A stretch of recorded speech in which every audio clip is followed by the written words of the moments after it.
Hey guys, it's me again, Barry with Barry's 8-Track and Classic Car Radio Repair, and today's demonstration is going to be on a Pioneer TP200 a combination FM radio and 8-track player.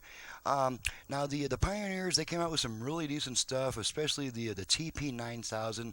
That's the unit with the round tuner face, and it's got a lot more output power than most of your aftermarket units made in that era. The TP200, unfortunately, is kind of a basically just an aftermarket unit. Nothing really special about it.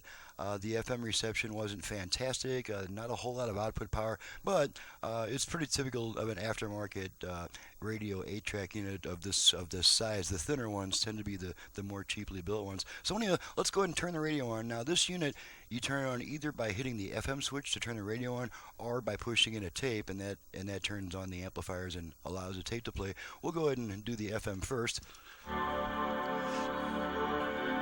And we'll bring our output level meters into the picture so you can make sure we got output on both sides. Work our balance control all the way left, all the way right.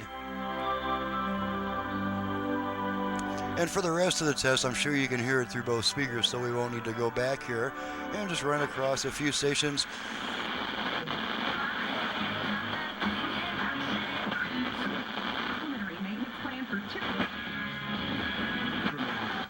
Distance business. Nobody bothered to write.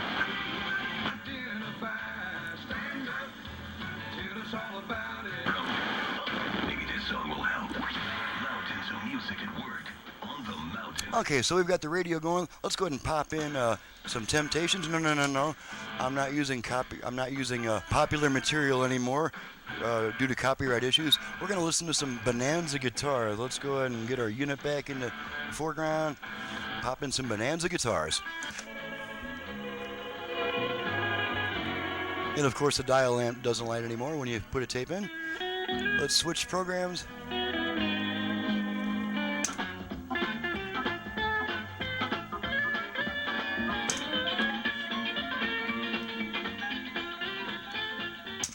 Okay, looks like we're about to switch tracks automatically. That's what's usually the case when all the songs are fading out at the same time. Usually means it's ready to come up on a track change. And we'll just go ahead and bypass that and switch manually. There's the automatic track change. So we'll just wait for some music to start. There's our music. One last output meter check. Make sure we got both sides. Switch tracks a few more times.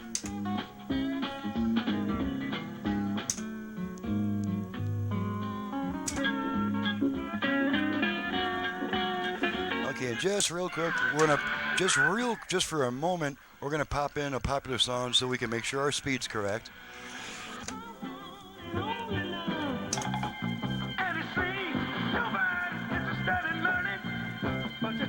Okay, that's part of Ball of Confusion by the Temptations, just so you can make sure that the speed is correct. That completes the test. We're going to turn the unit off now by turning off the FM switch. Now, without the FM switch on, the player will still fire up when there's a tape inserted.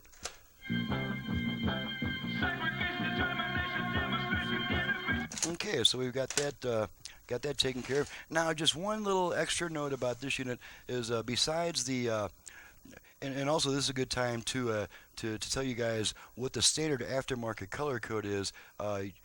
Red is hot, black is ground. Usually green is left speaker, gray is right speaker. That's not always the case, but that's the majority of them. And then this one's got this little extra white wire or yellow wire that's hot only when there's a tape inserted. I've seen a few other units that have that feature. I have no idea what that feature is used for. Somebody told me it had something to do with alarms.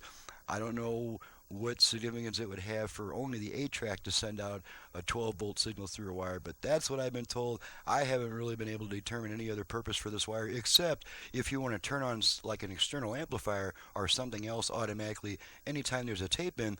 But without this wire being hot with just the radio on, that doesn't really do us much good. So this is just a weird wire that I know what it does, but I don't know what it's used for, and I may never.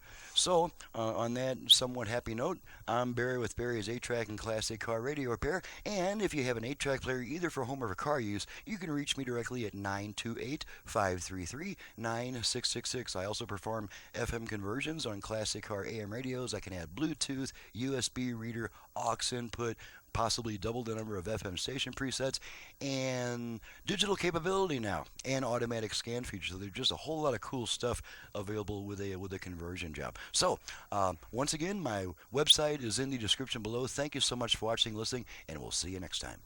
Oh, I never forgot to mention who this unit's from. This comes from Bill, and I'm going to have to get his address. Refer to the package. So, but it could go in any kind of car, so we can't really say what car it's out of because it's an aftermarket unit and it'll work in pretty much any car. So, thank you so much again for watching, listening, and we'll see you next time.